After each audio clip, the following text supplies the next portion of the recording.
நம்ம video subscribe பண்ணிவிட்டு கடைசி வரைக்கும் ஃபுல்லாக பாருங்கள் நண்பா. ரொம்பவே யூஸ்ஃபுல்லாக இருக்கும். அதே மாதிரி உங்களுக்கு வேறு ஏதாவது கேட்ஜெட்டை பற்றி ரிவ்யூ பண்ணணும் அப்படின்னா கீழே கமெண்ட்ஸை தெரிவிங்க. நான் அதை பற்றி வீடியோ போடுறேன். வாங்க வீடியோக்குள்ளே போகலாம்.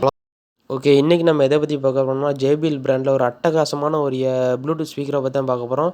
அந்த ப்ளூடூத் ஸ்பீக்கர் என்னென்னு பார்த்தீங்கன்னா JBL Clip 4 அப்படிங்கிற மாடல் தான். வாங்க அதை பற்றி ஃபுல் ஸ்பெசிஃபிகேஷன் தெளிவாக சொல்கிறேன். கடைசி வரைக்கும் பாருங்கள், யூஸ்ஃபுல்லாக இருக்கும். JBL வந்து இதுவரைக்கும் கொடுத்த ப்ளூடூத் ஸ்பீக்கரில் இந்த ஸ்பீக்கர் வந்து கொஞ்சம் டிஃப்ரெண்ட்டாக, பார்க்கவே நல்லா ப்ரீமியம் லுக்கோட செம குவாலிட்டியாலாம் கொடுத்துருக்காங்க. இந்த ஸ்பீக்கரை லுக் வைஸ் பார்த்தீங்கன்னா சின்ன பூட்டு மாதிரி தான் இருக்கும். நீங்கள் எங்கேனாலும் தொங்க விட்டு எங்கேனாலும் எடுத்து போய்கிட்டே இருக்கலாம். உங்கள் பேக் பேக்கில் இல்லைனா பேண்ட்டு பாக்கெட்டில் சைடில் ரிப்ஸில் எதுலனாலும் நீங்கள் தொங்க விட்டு போய்கிட்டே இருக்கலாம். பார்க்கவே நல்லா ப்ரீமியம் லுக்காகவும் செம குவாலிட்டியாகவும் கொடுத்துருக்காங்க. அந்த கிளிப்பு பார்த்தீங்கன்னா நல்லா ஸ்ட்ராங்காக இருக்குது. அது மட்டும் இல்லாமல் ஸ்பீக்கரோட சைடில் பார்த்தீங்கன்னா பவர் ஆன் பட்டனும் ப்ளூடூத் கனெக்டிவிட்டி பட்டனும் கொடுத்துருக்காங்க. இந்த ஸ்பீக்கரோட டாப்பில் பார்த்தீங்கன்னா வால்யூம் கூட்டி குறைக்கிறது, அப்புறம் ப்ளே பாஸ் பட்டன் கொடுத்துருக்காங்க. இதோட டிசைனை பார்க்கவே நல்லா செமையாக இருக்குது பார்க்குறக்கு. அதான் சொல்கிறேன்ல, பூட்டு மாதிரி இருக்கும், மேலே ஒரு ஹூக்கு தொங்குற மாதிரி. பார்க்க நல்ல லுக்காக, ப்ரீமியம் லுக்காக, டிஃப்ரெண்ட்டாக இருக்குது இந்த ஸ்பீக்கர் பார்க்குறதுக்கு. ஆனால் சவுண்டு மட்டும் அடிச்சிக்கவே முடியாது. இவ்வளோண்டு ஸ்பீக்கரில் இருந்தால் இவ்வளோ சவுண்டு வருதுன்னு சொல்லி ஆச்சரியமாக பார்ப்பீங்க. அவ்வளோ கிறிஸ்டல் கிளியர், பேஸாக இருக்கட்டும், ட்ரிப்புளாக இருக்கட்டும், வோக்கலாக இருக்கட்டும், எல்லாமே பெர்ஃபெக்டாக பேலன்ஸ்டாக கொடுத்துருக்காங்க. நீங்கள் ஃபுல் சவுண்டு வச்சு கேட்டாலுமே ஸ்பீக்கர் கொஞ்சம் கூட இறையாது. ஃபுல் சவுண்டு வச்சாலுமே பேஸ் வந்து ஃபுல் பேஸ் அப்படியே கேட்கும். ரொம்ப கிறிஸ்டல் கிளியராக பேஸ் கேட்கும். பில்டு குவாலிட்டி பற்றி பார்ப்போம். பில்டு குவாலிட்டி வந்து JBL அடிச்சிக்கவே முடியாது. ஏன்னா இது வரைக்கும் அவங்க போட்ட ப்ளூடூத் ஸ்பீக்கர் எல்லாமே பில்டு குவாலிட்டி வந்து நம்பர் 1ல் கொடுத்துருக்காங்க. அவ்வளோ சீக்கிரத்தை எந்த ஒரு டேமேஜ் ஆகாத மாதிரி தான் கொடுத்துருக்காங்க. நல்ல ரக்டு பிளாஸ்டிக்கில் நம்பர் 1 பிளாஸ்டிக்காக நீங்கள் கையில் எடுத்து பார்த்தாலே தெரியும், செம்ம குவாலிட்டியாக இருக்கும் ஸ்பீக்கரு. எங்கெல்லாம் யூஸ் ஆகுன்னு பார்த்தீங்கன்னா, நீங்கள் சப்போஸ் அவுட்டோர் பிக்னிக் போகிறீங்க அப்படின்னா, அங்கே எதுவும் ஸ்பீக்கர் இல்லைன்னா நீங்கள் இந்த ஸ்பீக்கர் எடுத்து சும்மா மர கிளைகள் எதுலையா கொலுக்கி விட்டு நீங்கள் பாட்டில் பாட்டு ஆன் பண்ணிட்டா போதும்.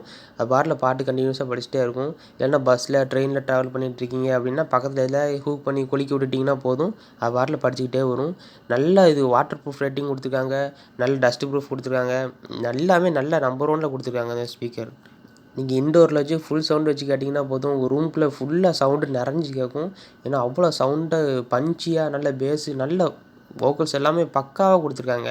அதுக்கப்புறம் பார்த்தீங்கன்னா, இந்த ஸ்பீக்கரை நீங்கள் ஒரு தடவை சார்ஜ் பண்ணிட்டீங்கன்னா போதும், கண்டினியூஸாக 10 மணி நேரம் வரைக்கும் பாட்டு கேட்டுக்கலாம், வீடியோ பார்த்துக்கலாம், எதுனாலும் பண்ணிக்கலாம். ஆனால் 10 மணி நேரம் கண்டினியூஸாக சார்ஜ் நிற்கும்னு சொல்லியிருக்காங்க. ஆனால் JBL பிராண்டை பொறுத்த வரைக்கும் என்ன ஒரு அட்வான்டேஜ் என்னென்னு பார்த்தீங்கன்னா, கடைசி ஒரு பாயிண்ட் சார்ஜ் இருக்கிற வரைக்கும் அதோட ஃபுல் சவுண்டு டெலிவரி கொடுத்துக்கிட்டே இருக்கும். மற்ற ஸ்பீக்கர்லாம் சார்ஜ் குறைய சவுண்டும் குறைஞ்சிட்டே வரும். ஆனால் JBL மட்டும் கடைசி ஒரு பாயிண்ட் இருக்கிற வரைக்கும் அதோட ஃபுல் சவுண்டு டெலிவரி கொடுத்துட்டே இருக்கும். பார்த்திங்கன்னா, இந்த ப்ளூடூத் ஸ்பீக்கரோட ப்ளூடூத் கனெக்டிவிட்டி பற்றி பார்ப்போம். இதில் ப்ளூடூத் 5.1 கனெக்டிவிட்டி கொடுத்துருக்கறனால கனெக்டிவிட்டிலாம் சும்மா வேறு லெவலில் இருக்கும். இதோட டிஸ்டன்ஸ் பார்த்திங்கன்னா அப் டு 10 மீட்டர் வரைக்கும் நீங்கள் எங்கே வச்சுனாலும் உங்கள் மொபைலோட கனெக்ட் பண்ணிக்கலாம். கனெக்டிவிட்டியில் ரொம்பவே அற்புதமாக பக்காவாக ஒர்க் ஆகுது. கண்ணிமைக்கிற நேரத்தில் உங்கள் மொபைலோட கனெக்ட் ஆகிரும். அப்புறம் இந்த ப்ளூடூத் ஸ்பீக்கர் வந்து IP67 water proof and dust proof கொடுத்துருக்காங்க. அதனால் நீங்கள் 1 மீட்டர் தண்ணி கட்டிட்டு இருக்கிற இடத்துல 30 நிமிஷம் வரைக்கும் இந்த ஸ்பீக்கரை உள்ளே போட்டாலும் எந்த ஒரு டேமேஜும் ஆகாது. அதே மாதிரி டஸ்ட்டுக்குள்ளே, குப்பைக்குள்ளே, எங்கே அழுக்குக்குள்ளே போட்டாலும் நீங்கள் ஈஸியாக எடுத்து நீங்கள் பைப்பில் வாஷ் பண்ணிங்கன்னா போதும், எல்லா டஸ்ட்டும் ஓடி போயிடும். அது மட்டும் இல்லாமல் நீங்கள் தண்ணிக்குள்ளே போட்ட உடனே எடுத்து பாட்டு கேட்காதீங்க. எந்த ஸ்பீக்கருமே தண்ணிக்குள்ளே போட்டு உடனே எடுத்து பாட்டு கேட்டிங்கன்னா அதோட சவுண்டு கொஞ்சம் வித்தியாசமாக கேட்கும். நீங்கள் தண்ணிக்குள்ளே போட்டுட்டீங்க அப்படின்னா எடுத்து உடனே ட்ரை பண்ணிடுங்க. ட்ரை பண்ணிவிட்டு திரும்ப பாட்டு கேட்க ஆரம்பிச்சிங்கன்னா ஒரிஜினல் குவாலிட்டியான சவுண்டு அப்படியே டெலிவரி ஆகும். அப்புறம் இந்த ப்ளூடூத் ஸ்பீக்கர் நீங்கள் சார்ஜ் போட்டிங்கன்னா எவ்வளோ நேரம் ஃபுல் சார்ஜ் ஆகிறதுக்கு டைம் எடுக்குன்னு பார்த்தீங்கன்னா 3 மணி நேரம் வரைக்கும் கண்டினியூஸாக சார்ஜ் எடுக்கும். நீங்கள் 3 மணி நேரம் இந்த ஸ்பீக்கரை சார்ஜ் போட்டிங்கன்னா மட்டும்தான் ஃபுல் சார்ஜ் ஆகும். இதில் பார்த்தீங்கன்னா டைப் சி போட்டு தான் கொடுத்துருக்காங்க. முன்னாடி உள்ள ஸ்பீக்கரில் மைக்ரோ USB கொடுத்துருக்காங்க. இப்போ வர எல்லா ஸ்பீக்கர்லையுமே டைப் சி தான் கொடுத்துருக்காங்க. அது ரொம்பவே அற்புதமாக இருக்கும். நீங்கள் கண்ணை மூடிட்டு சார்ஜர் எப்படினாலும் சொருகலாம். டேமேஜ் ஆகுமோ அப்படிங்கிற கவலையே வேண்டாம். அதனால தான் டைப் சி கொடுத்துருக்காங்க. இந்த நீங்கள் ஸ்பீக்கர் வாங்கும்போது பாக்ஸோட பார்த்தீங்கன்னா நல்ல குவாலிட்டியான டைப் சி கேபிளும் கூடவே கொடுக்குறாங்க.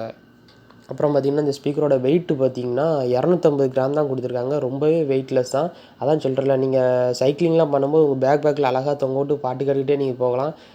ரொம்ப விண்டு அடிச்சிச்சினாலும் அந்த சவுண்டு எதுவும் கேட்காம போகும் அப்படிலாம் இல்லை. இதில் நல்ல பவர்ஃபுல் சவுண்டு இருக்கிறதுனால ரொம்பவே அற்புதமாக இருக்கும் சவுண்டு எல்லாமே. அப்புறம் பார்த்திங்கன்னா, இதில் ஸ்பீக்கர் பார்த்திங்கன்னா 5 வாட்ஸ் ஸ்பீக்கர் கொடுத்துருக்கனால குவாலிட்டி ஆஃப் சவுண்டு வந்து ரொம்பவே பெர்ஃபெக்டாக இருக்கும். காதுக்கு இனிமையாக நல்லாவே இருக்குது இந்த சவுண்டு. அப்புறம் இன்னொரு அட்வான்டேஜ் என்னென்னு பார்த்தீங்கன்னா, இந்த ஸ்பீக்கர் வந்து மேட் இன் சைனா கிடையாது, made in Vietnam. Made in Vietnam product overall எல்லாமே நல்லாயிருக்கும். அதில் இதுவும் ஒன்று.